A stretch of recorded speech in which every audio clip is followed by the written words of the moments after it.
bien que ce qui nous fatigue actuellement, c'est ce problème ici d'ordure.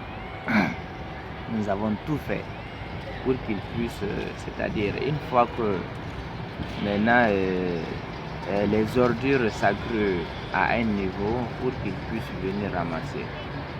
Mais ils ne venaient pas ramasser, ça fait plus de 10 ans ces ordures-là sont là. Mais lorsqu'il y a eu ici ces cas d'Ebola, maintenant qui se sont constatés à un moment donné en Guinée, ils venaient ramasser, on ne constatait plus maintenant d'ordures. Parce que si tu vois qu'il y a de la fumée, qu'on mette ici du feu sur les ordures, c'est parce qu'il y a des ordures. Si toutefois il n'y a pas d'ordures, je pense qu'on ne peut pas mettre ici le feu sur les ordures. En ce moment, on a fait presque 1 année ou 2 ans au cas d'Ebola, il n'y avait pas de fumée, il y avait ici de la paix du cœur ici dans le quartier. Mais lorsque l'OMS ici a déclaré qu'il n'y a plus d'Ebola en Guinée, je pense on a constaté ici une évolution des ordures ici dans notre quartier. Mais nous avons commencé à mettre ici le feu, nous sommes allés. Les gens qui vivent ici à côté, parce que quand tu pars à côté ici de chaque ordure actuellement, il y a des gens, ils ont fait ici des hangars dont ils vivent. Et aussi ils extraient ici de certaines choses provenant ici des ordures.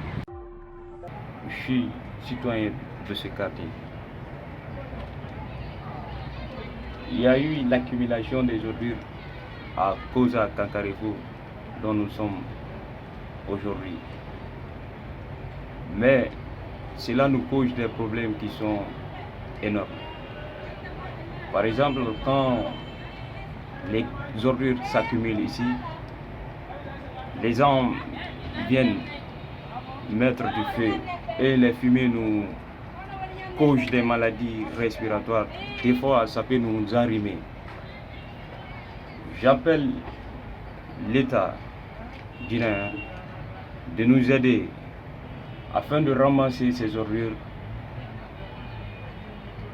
pour ne pas que ça cause d'autres problèmes davantage, pour ne pas que cela pérennise, qu'ils prennent des décisions en pouvant élaborer des mécanismes qui nous sera rentable pour que ces ordures-là quittent ici, même si ces ordures ne quittent pas, mais qu'ils prennent des dispositions pour ne pas que les gens mettent du feu dans ces ordures. Cela, tout le monde en est anonyme de cela, que ça peut causer des maladies respiratoires, par exemple les cancers de poumon.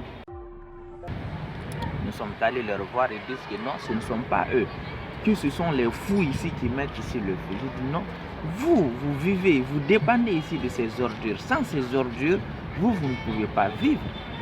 Mais je pense bien que vous devrez prendre ici des mesures, des précautions fermes ici afin que, les fous ou les gens ici ne mettent pas ici du feu. Ils disent que vraiment, que quand eux ils rentrent à la maison, que les fous ou les pas qui viennent mettre ici du feu. Maintenant, bon, comme à force ici de mettre ici les ordures, maintenant les ordures ici ont atteint, comment on appelle ça, de l'étage, la forme ici de l'étage, et le feu, vraiment la fumée ici nous fatigue. Et ça fait maintenant quelques années, nous souffrons ici de ces problèmes. Et je pense bien que quand vous demandez ici aux gens ici du quartier, le gros problème aujourd'hui que nous avons dans ce quartier-là, c'est ce problème ici de fumée et ce problème ici d'ordure. Tout le monde est armé dans ce quartier. Que tu demandes Paul ou Pierre, et que tu le demandes, tu souffres de quoi, il te dira que du sang. Il y a des gens même qui souffrent maintenant de la sinusite, parce que c'est des déchets toxiques. Et on ne sait pas quelles sont, c'est-à-dire les choses qui sont incluses même dans ces ordures. Aujourd'hui, nous sommes fatigués, nous sommes malades. Si toutefois, je pense bien le gouvernement peut prendre ici des mesures draconiennes afin qu'ils puissent venir vraiment ramasser ou mettre fin ici au jet d'ordures au niveau ici des rails, vraiment ça nous fera plaisir.